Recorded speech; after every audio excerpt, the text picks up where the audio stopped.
গত দুদিন ধরে দেশের বিভিন্ন প্রান্ত এবং বিদেশ থেকে আমাদের এনসিপির সহযোদ্ধা বন্ধু শুভাকাঙ্ক্ষীরা আমাদেরকে একই প্রশ্ন করছে যে আমরা নির্বাচনী সমঝোতা অথবা নির্বাচনী জোটে যাচ্ছি কিনা এবং যদি যাই আমরা কিসের জন্য যাচ্ছি এবং এই বিষয়ে অনেক ধরনের প্রশ্ন। এই প্রশ্নগুলো মূলত উস্কে দিয়েছে সম্প্রতি প্রকাশিত কয়েকটি রিপোর্ট, যে রিপোর্টগুলোতে উল্লেখ করা হয়েছে যে বিএনপি এবং এনসিপি নির্বাচনী জোটে যাচ্ছে এবং বিএনপি এনসিপিকে 40টা 50টা 100টা আসন অফার করছে। এই আসনগুলো এনসিপিতে নির্বাচন করবে এবং এনসিপি বিএনপির সাথে নির্বাচনে জোটে যাচ্ছে। এবং পাশাপাশি আমরা দেখছি যে একটি ভিডিও খুব ভাইরাল হয়ে গিয়েছে। ভিডিওতে দেখা যাচ্ছে আমাদের সিনিয়র নেতৃবৃন্দ বিএনপির চেয়ারপারসনের কার্যালয় থেকে বের হচ্ছেন এবং তাদের বের হওয়ার ভিডিওটি দেখানো হচ্ছে। পাশাপাশি নিচে ক্যাপশন দেওয়া হচ্ছে যে এনসিপি নির্বাচনী সমঝোতা করতে বিএনপির চেয়ারপারসনের কার্যালয়ে গোপন বৈঠক করেছে এবং নির্বাচনী সমঝোতা সেরে ফেলেছে। একই সাথে আমরা দেখেছি বিএনপির নেতৃবৃন্দ এবং বিএনপির পক্ষ থেকে আমাদেরকে বিভিন্ন সময় আসন অফার করা হয়েছে। সেই নিউজগুলো এখন অনেক বেশি রিলেভেন্ট। তো এই প্রেক্ষিতে আমরা দেখি যে অনেকেই যারা আসলে এই ধরনের খবর বিশ্বাস করেন, এই ধরনের খবরকে গুজব বলে উড়িয়ে দিতেন, তারাও এখন অনেক বেশি কনফিউজড হয়ে গিয়েছেন। আপনার মূলধারা কিছু মিডিয়া এবং পাশাপাশি যখন ভিডিও বের হয়েছে এবং জনমনে এমন একটি প্রশ্ন জাগরুক করা সম্ভব হয়েছে যে এনসিপি সত্যিকার অর্থে বিএনপির সাথে কোনো নির্বাচনে জোটে যাচ্ছে অথবা বিএনপির সাথে কোনো ধরনের সমঝোতার মধ্যে যাচ্ছে। কার্যত যতটুকু তথ্য আমরা জানি যে এনসিপির সাথে নির্বাচনে জোটের ব্যাপারে অথবা নির্বাচনে আসন ভাগাভাগির ব্যাপারে এখন পর্যন্ত কোনো দলের সাথে কোনো ধরনের আলাপ আলোচনা হয়নি। কেন হয়নি? কারণ একটি বড় ব্যাপার হলো যে এনসিপি এখন যে অবস্থা আছে, এনসিপি জুলাই সনদকে আইনি ভিত্তি দেওয়ার জন্য একটি রাজনৈতিক অবস্থান নিয়েছে। আপনারা অনেকেই জানেন এনসিপি জুলাই সনদে স্বাক্ষর করার পূর্বে জুলাই সনদের বাস্তবায়নের যে পদ্ধতি, সেই পদ্ধতির জন্য 3টি শর্ত জুড়ে দিয়েছে। এই 3টি শর্ত পূরণ হলেই এনসিপি জুলাই সনদে স্বাক্ষর করবেন। এখন তারপর কি হয়েছে, যেহেতু আমাদের প্রায় 1 সপ্তাহ চলে গিয়েছে এবং জুলাই সনদে স্বাক্ষর করা মেয়াদ আর প্রায় 1 সপ্তাহ রয়েছে, এই একটি মধ্যবর্তী অবস্থান থেকে এনসিপির কাছে বিভিন্ন রাজনৈতিক দল থেকে প্রস্তাব দেওয়া হয়েছে। বিশেষ করে বড় রাজনৈতিক দল, আপনারা অনুমান করতে পারেন, তারা আমাদেরকে প্রস্তাব দিয়েছে যে আমরা যদি উচ্চকক্ষে পিআর পদ্ধতিতে কম্প্রোমাইজ করি তাহলে হয়তো নিম্নকক্ষে আমাদেরকে কিছু আসন পুষিয়ে দেওয়া যেতে পারে। এখন প্রথম কথা হলো যে আমরা তো এমন না যে আমরা উচ্চকক্ষের পিআরের বিনিময়ে নিম্নকক্ষের আসন ভাগাভাগি করতে পারবো। দ্বিতীয়ত হলো যে এই যে দাবি তো এনসিপির দাবি না, এই দাবি বাংলাদেশের আপামর জনগণের দাবি। এই দাবি বাংলাদেশের যারা আপনার জুলাই গণ অভ্যুত্থানে রাস্তা নেমে এসেছিল তাদের প্রাণের দাবি। সেই দাবির পক্ষে এনসিপি একটি রাজনৈতিক দল হিসেবে লড়ে যাচ্ছে। এই দাবির বিনিময়ে এনসিপি কোনো কায়েমি স্বার্থ অথবা তার কোনো নগদ লাভ হয়ে যাবে সেটার জন্য তো এনসিপি লড়ছে না। দ্বিতীয়ত হলো জুলাই সনদের আইনি ভিত্তির ব্যাপারে এখন পর্যন্ত আমরা কোনো সুস্পষ্ট বার্তা পাইনি। তো সেই প্রেক্ষিতে আমাদের প্রধান টার্গেট কি? প্রধান টার্গেট হলো যে কোনোভাবে এই জুলাই সনদে স্বাক্ষর করা। এটা কিন্তু এমন না যে আমরা স্বাক্ষর করি নাই, যে আমরা স্বাক্ষর করতে চাই না, এই পুরো প্রসেসটা আমরা ভণ্ডুল করে দিতে চাচ্ছি। নো, আমরা একমাত্র রাজনৈতিক দল যারা সবচেয়ে বেশি কষ্ট পাবো, যারা সবচেয়ে বেশি শক্ত অবস্থানে আছি এই জুলাই সনদ বাস্তবায়নের ব্যাপারে। এখন এই প্রেক্ষিতে আমাদের কি সত্যিকার অর্থে নির্বাচনের জোট নিয়ে অথবা নির্বাচনী রাজনীতি নিয়ে ভাবার সময় আছে?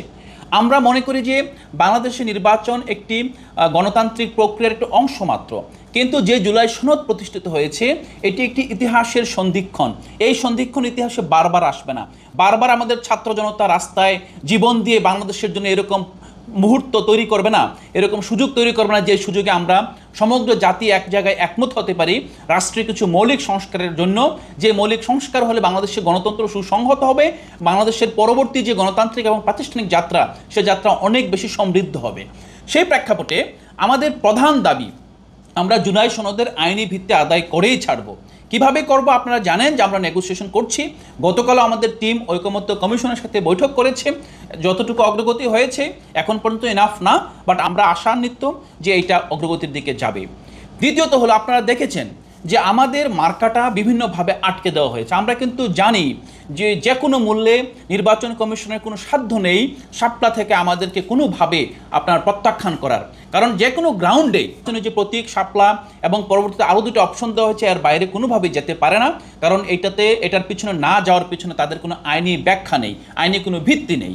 এই প্রেক্ষিতে আমাদেরকে কিন্তু নির্বাচনী প্রস্তুতির জন্য যে সবচেয়ে বড় যেই হাতিয়ার, মানুষকে তার প্রতীক পরিচিত করানো, সেক্ষেত্রে কিন্তু আমাদেরকে একটা ডুয়ালিটির মধ্যে রাখা হয়েছে, আমাদেরকে একটা কনফিউশনের মধ্যে রাখা হয়েছে। এই কনফিউশনটা কিন্তু একটি সৃষ্ট কনফিউশন, আপনারা কিন্তু মনে করবেন না যেটা অর্গানিক কনফিউশন।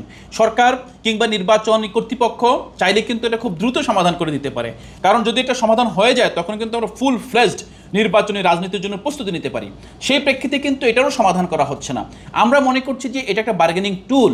আমরা যেভাবে জুলাই সনদের পক্ষে, জুলাই সনদ বাস্তবায়নের জন্য সুস্পষ্ট অবস্থান নিয়ে রেখেছি, সরকার, এস্টাবলিশমেন্ট এবং যারা বাংলাদেশের কার্যত সংস্কার চায় না, যারা বাংলাদেশে পূর্ববর্তী যে ফেসিবাদে কাঠামো জিয়ে রেখে শুধুমাত্র ব্যক্তি পরিবর্তন করে, নেতা পরিবর্তন করে বাংলাদেশকে নতুনভাবে ফেসিবাদের দিকে নিয়ে যেতে চায়, তারা কিন্তু তাদের পক্ষ থেকে বার্গেনিং টুল হিসেবে আমাদের নির্বাচনের প্রতীক এবং অন্যান্য যে আইনি যে আমাদের ভিত্তি দরকার সেগুলো কিন্তু আটকে রেখেছে।